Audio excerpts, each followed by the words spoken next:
हम सब अपनी ज़िंदगी में किसी न किसी मोड़ पर वो दौर ज़रूर देखते हैं जब हमारे माता पिता, जिन्होंने अपना सारा जीवन हमारे लिए समर्पित कर दिया, अपने हिस्से की खुशी तलाशना चाहते हैं। लेकिन क्या हम उन्हें वह खुशी दे पाते हैं? क्या हम उनकी इच्छाओं और सपनों को वही अहमियत देते हैं जो उन्होंने हमारी ख्वाहिशों को दी? आज की कहानी ऐसे ही एक परिवार की है जहां पीढ़ियों के बीच की सोच का टकराव रिश्तों को चुनौती देता है। यह कहानी है त्याग, समझदारी और सम्मान की। एक ऐसे माँ बाप की जो अपनी जिंदगी के आखिरी पड़ाव में सुकून के कुछ पल जीना चाहते हैं। और यह कहानी हमें यह भी सिखाती है कि रिश्तों की खूबसूरती तभी बनी रहती है जब हम एक दूसरे की भावनाओं का कद्र करें। तो चलिए सुनते हैं झूले वाला बागीचा की यह दिल छू लेने वाली कहानी। 2 मिनट का वक्त देकर सुनिएगा जरूर। बहू अपनी माँ से कहती है, क्या बताओ मम्मी, आजकल तो बासी कढ़ी में भी उबाल आया हुआ है। जब से पापा जी रिटायर हुए हैं, दोनों लोग फिल्मी हीरो हीरोइन की तरह दिन भर अपने बागीचे में ही झूले पर विराजमान रहते हैं। ना अपने बालों की सफेदी का लिहाज है और ना ही बहू बेटे का। ठीक है माँ, मैं आपसे बाद में बात करती हूँ, शायद सासू माँ आ रही हैं। यह कहते हुए बहू सोनम ने फोन काट दिया।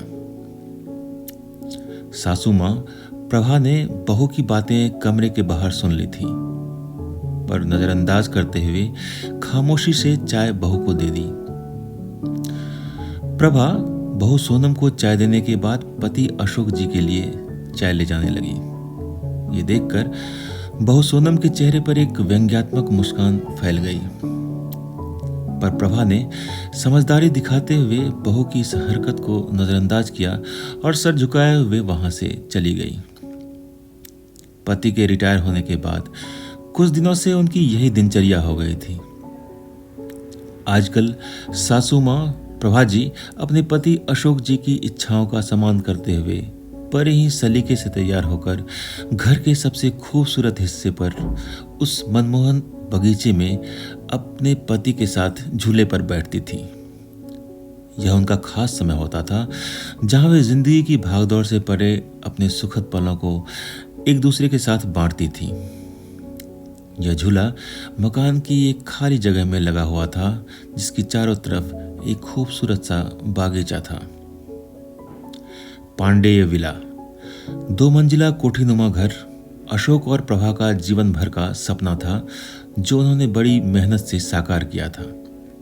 और यह बागीचा प्रभा के सपनों का बागीचा था।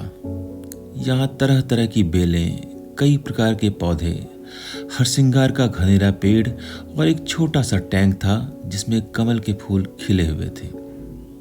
जाड़े में तो रंग बिरंगे फूल, डहेलिया, गुलाब, पैंजी और तमाम किचन गार्डन की सब्जियां 4 चांद लगा देती थी। बागीचे में धनिया, पुदीना, मेथी की बहार रहती और तरह तरह के फूलों की खुशबू से पूरा घर गमकता रहता। ऐसे मनमोहक वातावरण में वहां पर लगा झूला मन को असीम शांति प्रदान करता। यहाँ का वातावरण इतना सुखदमय और शांतिमय था कि कोई भी यहाँ पर बैठता तो उसके उठने की इच्छा ही नहीं होती। जाड़ों में वहीं तसले में आग जलती और भुने आलू, शकरकंद के मजे लिए जाते और बरसात में सुलगते कोयलों पर सिकते भुट्टे का आनंद लिया जाता। रिटायरमेंट के पहले प्रभा और अशोक इस जगह पे कम ही बैठ पाते। प्रभा अनमनी होती तो अशोक मनाते हुए कहते, पार्टनर, रिटायरमेंट के बाद दोनों इसी झूले पर साथ बैठेंगे और खाना भी खा लेंगे। आपकी हर शिकायत हम दूर कर देंगे। फिलहाल हमें बच्चों के लिए जीना है। बच्चों के करियर पर क्या कुछ नहीं बलिदान करना पड़ा। खैर, अब बेटा अच्छी नौकरी में था और बेटी भी अपने घर की हो चुकी थी। रिटायरमेंट के बाद घर में थोड़ी रौनक रहने लगी थी। अशोक जी को भी घर में रहना अच्छा लग रहा था। पहले तो बड़े पद पे थे तो कभी उनके कदम घर में टिकते ही नहीं थे। गांव से आकर शहर में बसेरा बनाना आसान न था, लेकिन किसी तरह 400 गज जमीन ली। पत्नी प्रभा जी भी सहयोगी महिला थी, तो मंजिल और आसान हो गई। अब दोनों पति पत्नी आराम के पलों को संजो लेना चाहते थे। लेकिन बहू सोनम के ताने, उफ। सोनम ने उस कोने के बागीचे से छुटकारा पाने के लिए नवीन को एक रास्ता सुझाते हुए कहा, क्यों ना हम एक नई गाड़ी खरीदें नवीन। आइडिया तो अच्छा है, पर रखेंगे कहाँ? एक कार रखने की तो जगह है घर में। नवीन थोड़ा चिंतित स्वर में बोला, जगह तो है ना, वो गार्डन तुम्हारा जहां आजकल दोनों लव बर्ड्स बैठते हैं। सोनम ने व्यंग्यात्मक लहजे में कहा। थोड़ा तमीज से बात करो, नवीन क्रोध में बोला। लेकिन फिर भी सोनम ने अपनी पति को पापा जी से बात करने का मन बना लिया। अगले दिन नवीन कुछ कार की तस्वीरों के साथ शाम को अपने पिता के पास गया और बोला, पापा, मैं और सोनम एक नई बड़ी गाड़ी खरीदना चाहते हैं। पर बेटा, एक बड़ी गाड़ी तो घर में पहले से ही है, फिर उस नई गाड़ी को रखोगे भी कहां? अशोक जी ने प्रश्न किया। ये जो बागीचा है यहीं गैराज बनवा लेंगे। वैसे भी सोनम से तो इसकी देखभाल होने से रही, और मम्मी कब तक देखभाल करेंगी? इन पेड़ों को भी कटवाना ही ठीक रहेगा। वैसे भी इनकी जड़ें घर की दीवारें कमजोर कर रही हैं। अंदर कमरे में प्रभा यह सब सुन रही थी। वह वहीं कुर्सी पर सीना पकड़कर बैठ गई। अशोक जी ने गुस्से को काबू में करते हुए कहा, मुझे तुम्हारी मां से भी बात करने, थोड़ा सोचने का मौका दो। क्या पापा, मम्मी से क्या पूछना? वैसे भी इस जगह का इस्तेमाल भी क्या है? नवीन थोड़ा चिड़चिड़ा कर बोला, आप दोनों दिन भर इस जगह बगैर कुछ सोचे समझे, लोगों का लिहाज किए बगैर साथ में बैठे रहते हैं। अब आप दोनों कोई बच्चे तो है नहीं, लेकिन आप दोनों ने दिन भर झूले पर साथ बैठे रहने का रिवाज बना लिया है, और यह भी नहीं सोचते कि लोग क्या कहेंगे। इस उम्र में मम्मी के साथ बैठने के बजाय आप अपनी उम्र के लोगों में उठा बैठी करें तो ज्यादा अच्छा रहेगा। और नवीन दंदनाते हुए अंदर चला गया। सोनम अंदर से बड़बड़ा रही थी। अशोक जी कड़वी सच्चाई का एहसास कर रहे थे। अपने बेटे के मुंह से ऐसी बातें सुनकर दोनों का दिल भर आया था और टूट भी चुका था। रिटायरमेंट को अभी कुछ ही समय तो हुआ था, जो थोड़ा सुकून से गुजरा था।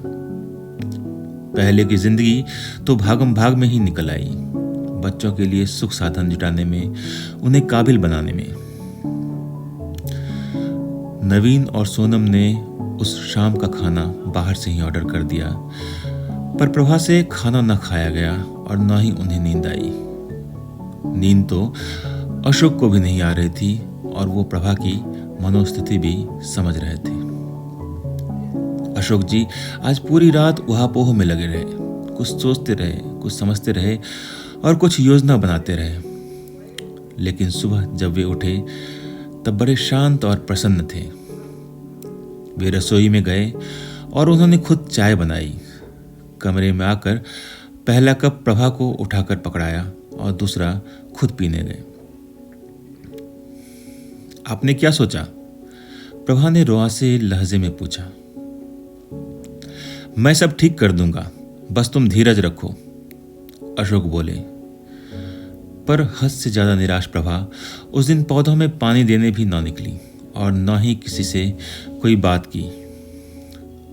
दिन भर सामान्य रहा, लेकिन शाम को अपने घर के बाहर टूलेट का बोर्ड देखकर नवीन ने भौचक्के के स्वर में अशोक से प्रश्न किया, पापा, माना कि घर बड़ा है, पर यह टूलेट का बोर्ड किस लिए?